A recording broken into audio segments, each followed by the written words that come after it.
জয় Hind. Recently Bharat আর পাকিস্তানের মধ্যে হয়ে গেল স্মল স্কেল ওয়ার। যদিও কোনো দেশই সরাসরি ওয়ার ডিক্লেয়ার করেনি, মিলিটারি টার্মোলজিতে একে বলা যেতে পারে স্পেশাল অপারেশন। যেমন ভারতের তরফ হতে এই অপারেশনের নাম রাখা হয়েছিল অপারেশন সিন্দুর। ভারত অপারেশন সিন্দুরের আন্ডারে পাকিস্তানের একাধিক এয়ারবেস, রাডার সিস্টেম এবং জঙ্গি সংগঠনগুলির পরিকাঠামো ধ্বংস করে দেয়। তার পাল্টা জবাব দিতে গিয়ে পাকিস্তান যে অপারেশন কন্ডাক্ট করে তার নাম রাখে অপারেশন বুনিয়ান উন মারসুস। পাকিস্তান ও ভারতের একাধিক মিলিটারি ইনফ্রাস্ট্রাকচারের উপর হামলা চালানোর প্রয়াস করে, কিন্তু ভারতের সুদর্শন চক্র এবং আকাশতীর সিস্টেম পাকিস্তানের সমস্ত টার্গেটকে আকাশেই ধ্বংস করে দেয়। এই সুদর্শন চক্র এবং আকাশতীর কি? সুদর্শন চক্র হলো রাশিয়ান মেড S-400 এর ইন্ডিয়ান ভার্সন, আর আকাশতীর হলো রাশিয়ান S-400 ভারতীয় আকাশ এয়ার ডিফেন্স সিস্টেম এবং ইন্ডিয়া আর ইসরায়েলের মিলিত বারাক 8 মিসাইল সিস্টেম নিয়ে গঠিত। এছাড়া আকাশতীরের মধ্যে রয়েছে আরও অনেক ছোট ছোট অস্ত্র, যেমন স্পাইডার, কিওয়ারস্যাম, বিশোরাড, BMD সিস্টেম এবং বিভিন্ন প্রকার রাডার, অ্যান্টি এয়ারক্রাফট গান, কাউন্টার ড্রোন সিস্টেম ইত্যাদি। আজকে আমি ভারতের সুদর্শন চক্র অর্থাৎ S-400 সম্পর্কে সংক্ষেপে কিছু আলোচনা করব। চলুন তবে আর দেরি না করে শুরু করা যাক আজকের প্রসঙ্গ।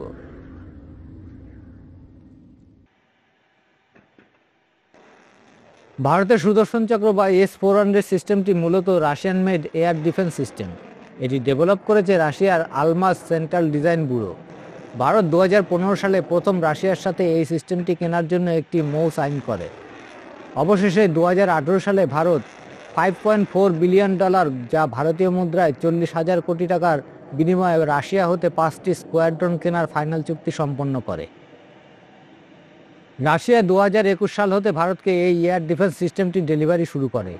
এখনও পর্যন্ত রাশিয়া ভারতকে মোট 4টি স্কোয়াড্রন এবং একটি ট্রেনিং স্কোয়াড্রন ডেলিভারি করেছে। বাকি একটি স্কোয়াড্রন 2026 সাল নাগাদ ডেলিভারি হবে বলে আশা করা যায়।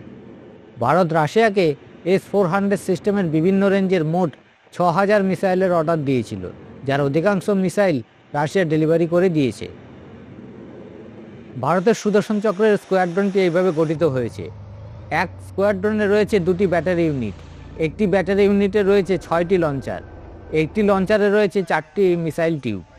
মানে প্রতিটি লঞ্চার হতে 4টি মিসাইল, প্রতিটি ব্যাটারি ইউনিট হতে 24টি মিসাইল এবং একটি স্কোয়াড্রন হতে 48টি মিসাইল একই সাথে ফায়ার করা সম্ভব।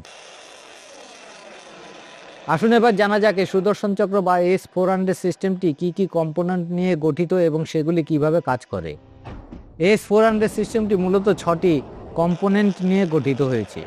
এই 6টি কম্পোনেন্ট হলো: number 1 launch vehicle, number 2 command and control post, number 3 long range surveillance radar, একে বিগ বার্ড বলা হয়, number 4 engagement fire control radar, একে গ্রেভস্টোন বলা হয়ে থাকে, number 5 all altitude acquisition radar এবং নাম্বার 6 মোবাইল মাস্ট সিস্টেম।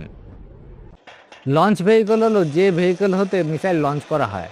সাধারণত বাজ 640-22-66 ট্রাক হতে এই সিস্টেমের মিসাইলগুলিকে ফায়ার করা হয়। প্রতিটি লঞ্চারে 4টি মিসাইল টিউব রয়েছে। লঞ্চারগুলি কমান্ড অ্যান্ড কন্ট্রোল পোস্টের সাথে ইন্টিগ্রেট করা রয়েছে। কমান্ড অ্যান্ড কন্ট্রোল পোস্ট হলো এমন একটি ইউনিট যেখান হতে এই পুরো সিস্টেমটিকে পরিচালনা করা হয়। মূলত সমস্ত রাডার হতে প্রাপ্ত ডেটাকে অ্যানালিসিস করে এখান হতে সিদ্ধান্ত নেওয়া হয় যে মিসাইল লঞ্চ করা হবে কি হবে না। যখন কোনো থ্রেট ডিটেক্ট হয় তখন এই কমান্ড কন্ট্রোল পোস্ট হতেই মিসাইল লঞ্চ করার নির্দেশ দেওয়া হয়। লঞ্চ ইউনিট প্রতিটি টার্গেটের জন্য 2টি করে মিসাইল লঞ্চ করে। কোনো কারণে একটি মিসাইল টার্গেটকে মিস করলে যেন অপরটি সঙ্গে সঙ্গে সেটিকে আঘাত করতে পারে, অর্থাৎ একটি ব্যাকআপ মিসাইল প্রতিটি টার্গেটের জন্য ফায়ার করা হয়। বিগ বার্ড বা লং রেঞ্জ সার্ভেলেন্স রাডার হলো এমন একটি রাডার যা 600 কিলোমিটার পর্যন্ত যে কোনো এয়ার থ্রেটকে ডিটেক্ট করতে পারে। এটি একই সাথে 300টি টার্গেটকে ডিটেক্ট করতে সক্ষম। 600 কিলোমিটার পর্যন্ত সমস্ত এয়ার থ্রেটকে ডিটেক্ট করে সেই তথ্য সে প্রেরণ করে দেয় গ্রেভস্টোন রাডার এবং কমান্ড অ্যান্ড কন্ট্রোলের কাছে। গ্রেভস্টোন বা এনগেজমেন্ট ফায়ার কন্ট্রোল রাডার হলো এমন একটি রাডার যা মূলত বিগ বার্ড হতে প্রাপ্ত ডেটাকে রিপ্রসেস করে 400 কিলোমিটার রেঞ্জের এয়ার থ্রেটকে ডিটেক্ট করে কমান্ড কন্ট্রোল পোস্টকে জানিয়ে দেয়। কমান্ড কন্ট্রোল পোস্ট হতে যখন মিসাইলকে ফায়ার করা হয় তখন মিসাইলটিকে পথ দেখানোর কাজ করে থাকে এই গ্রেভস্টোন রাডার। মানে মিসাইলটি যখন টার্গেটের দিকে ছুটে চলে তখন তো সে তার নিজস্ব গাইডেন্স সিস্টেমের ওপর নির্ভর করেই টার্গেটের দিকে ছুটে চলে, কিন্তু এখানে মিসাইলের গাইডেন্স সিস্টেম ছাড়াও গ্রেভস্টোন রাডার মিসাইলটিকে টার্গেটের দিকে নিখুঁতভাবে পথ দেখেই নিয়ে চলে। সেই কারণে এটিকে এনগেজমেন্ট ফায়ার কন্ট্রোল রাডার বলে অভিহিত করা হয়েছে। এটি একই সাথে 60 হতে 80টি থ্রেটকে এনগেজ করতে পারে। অল অল্টিটিউড অ্যাকুইজিশন রাডার হলো অল অল্টিটিউড ডিটেকশন রাডার। এটি মূলত হাই অল্টিটিউড থ্রেটকে ডিটেক্ট করতে সক্ষম।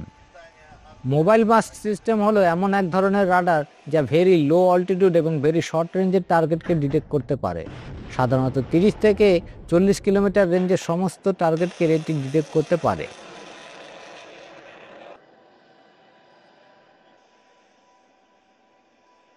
S-400 সিস্টেমে মোট 4 প্রকার মিসাইল ইউজ করা হয়। শর্ট রেঞ্জের জন্য ইউজ করা হয় 9M96E মিসাইল। এর রেঞ্জ 40 কিলোমিটার, অল্টিটিউড 20 কিলোমিটার, মানে সমুদ্রপৃষ্ঠ হতে এই মিসাইলটি 20 কিলোমিটার পর্যন্ত ঊর্ধ্বে পৌঁছতে পারে। এর স্পিড 900 মিটার প্রতি সেকেন্ড বা 2.6 ম্যাক। মিসাইলটির ওজন 333 কেজি এবং এটি 24 কেজি পর্যন্ত ওয়ারহেড নিয়ে যেতে পারে। এটিতে ARH অর্থাৎ active radar homing guidance system use করা হয়। মিডিয়াম রেঞ্জের জন্য ইউজ করা হয় 9M96 এবং 9M96E2 মিসাইল। এর রেঞ্জ 120 কিলোমিটার, অল্টিটিউড 30 কিলোমিটার, এর স্পিড 1000 মিটার প্রতি সেকেন্ড বা 2.9 ম্যাক। মিসাইলটির ওজন 420 কেজি এবং এটি 24 কেজি ওয়ারহেড নিয়ে যেতে পারে। এতে গাইডেন্স সিস্টেম হিসাবে ARH ইউজ করা হয়। লং রেঞ্জের জন্য ইউজ করা হয় 2 প্রকার মিসাইল। প্রথমটির নাম 48N6E2 মিসাইল। এই মিসাইলটির range 200 kilometre, altitude 27 kilometre, speed 2000 metre প্রতি সেকেন্ড বা 5.9 ম্যাক। তবে এর টার্মিনাল ফেজের স্পিড 2800 মিটার প্রতি সেকেন্ড বা 8.2 ম্যাক। টার্মিনাল ফেজ কি সেই সম্পর্কে অনেকে হয়তো অবগত নন। তাদের জন্য বলি যে মিসাইলের স্পিডকে 3টি ভাগে ভাগ করা হয়। প্রথম পর্যায়টিকে বলা হয় বুস্টার ফেজ, মানে যখন মিসাইল কোনো লঞ্চ প্যাড হতে ফায়ার করা হয়। এরপর মিসাইলটি যখন একটি স্ট্রেট ওয়েতে চলতে থাকে তখন সেই পর্যায়টিকে বলা হয় মিড কোর্স ফেজ। এরপর মিসাইলটি যখন টার্গেটের দিকে বাঁক নিয়ে দ্রুত ছুটে আসে সেই পর্যায়টিকে বলা হয় টার্মিনাল ফেজ বা রিএন্ট্রি ফেজ। যে কোনো মিসাইলের সর্বোচ্চ স্পিড হয় এই টার্মিনাল বা রিএন্ট্রি ফেজে। অনেকে হয়তো একটি প্রশ্ন করতে পারেন, সেটা হলো আগের দুটি মিসাইলের ক্ষেত্রে কেন টার্মিনাল ফেজের উল্লেখ করিনি। সাধারণত 100 কিলোমিটারের কম রেঞ্জের মিসাইলের ক্ষেত্রে টার্মিনাল ফেজ এবং মিড কোর্স ফেজের মধ্যে কোনো তফাৎ থাকে না, তাই আগের দুটি মিসাইলের ক্ষেত্রে টার্মিনাল ফেজের উল্লেখ করা হয়নি। যাই হোক, এই 48N6E2 মিসাইলটির ওজন 1835 কেজি এবং এটি 180 কেজি ওয়ারহেড ক্যারি করতে সক্ষম। এটিতে semi active radar homing guidance system use করা হয়। লং রেঞ্জেরই অপর মিসাইলটির নাম হলো 48N6DM বা 48N6E3। এর রেঞ্জ হলো 240 kilometre, altitude 27 kilometre, speed 2000 metre প্রতি সেকেন্ড বা 5.9 ম্যাক। মিসাইলটির টার্মিনাল ফেজের স্পিড 4800 মিটার প্রতি সেকেন্ড বা 14 ম্যাক। মিসাইলটির ওজন 1835 কেজি এবং এটি 180 কেজি ওয়ারহেড ক্যারি করতে সক্ষম। এটিতেও semi active radar homing guidance system use করা হয়। সবশেষে ভেরি লং রেঞ্জের জন্য যে মিসাইলটি ইউজ করা হয় তার নাম 40N6E। এর রেঞ্জ 380 কিলোমিটার, অল্টিটিউড 30 কিলোমিটার, এর স্পিড 1190 মিটার প্রতি সেকেন্ড বা 3.5 ম্যাক। এর টার্মিনাল ফেজের স্পিড 4800 মিটার প্রতি সেকেন্ড বা 14 ম্যাক। মিসাইলটির ওজন 1893 কেজি। এর ওয়ারহেড ক্যাপাসিটি 180 কেজি বা তার অধিক হতে পারে। এটি SARH এবং ARH মানে সেমি অ্যাক্টিভ রাডার হোমিং এবং অ্যাক্টিভ রাডার হোমিং দুটি গাইডেন্স সিস্টেমেই কাজ করে থাকে। S-400 এয়ার ডিফেন্স সিস্টেম এখন পর্যন্ত বিশ্বের শ্রেষ্ঠ এয়ার ডিফেন্স সিস্টেম বলে বিবেচিত হয়।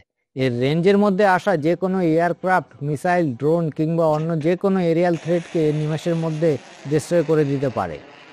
এছাড়া এর অ্যান্টি জ্যামার সিস্টেমও অন্য সকল এরিয়াল অবজেক্টকে মাঝ আকাশেই নিষ্ক্রিয় করে দিতে পারে। একে ডিস্ট্রয় করা খুবই কঠিন। পাকিস্তান 10 মে 2025-এ অপারেশন বুনিয়ানুন মারসুসের আন্ডারে ভারতের পাঞ্জাবে অবস্থিত আদমপুর এয়ার স্টেশন এবং সেখানে অবস্থিত ভারতের সুদর্শন চক্র অর্থাৎ S-400 সিস্টেমকে ডিস্ট্রয় করার দাবি করেছিল। তার জবাব দিতে গিয়ে ভারতের প্রধানমন্ত্রী 13 মে 2025-এ আদমপুর এয়ারবেসে যায় এবং সেখানে অবস্থিত S-400 সিস্টেম সহ পুরো আদমপুর এয়ারবেসের ভিডিও দুনিয়ার সামনে উপস্থাপিত করে দেখান যে পাকিস্তানের দাবি কতটা মিথ্যে ছিল। বস্তুত ভারত পাক এই স্মল স্কেল যুদ্ধে ভারতের এই সুদর্শন চক্র অর্থাৎ S-400 সিস্টেমটি পাকিস্তানের তরফ হতে আসা চাইনিজ মিসাইল এবং টার্কিশ ড্রোনগুলিকে যেভাবে ভূপাতিত করেছে তা পাকিস্তান, তুর্কি আর চায়নাকে বিশ্বের কাছে হাস্যাস্পদ করে তুলেছে। সেই সাথে ভারতের আকাশকে অভেদ্য করে তুলেছে এই সুদর্শন চক্র অর্থাৎ S-400 সিস্টেম। আশা করি ভারতের এই সুদর্শন চক্র আগামী দিনেও ভারতের আকাশকে সুরক্ষিত রাখবে এবং ভারতের প্রতি শত্রুর মনে ভীতি বজায় রাখবে। জয় হিন্দ, বন্দে মাতরম।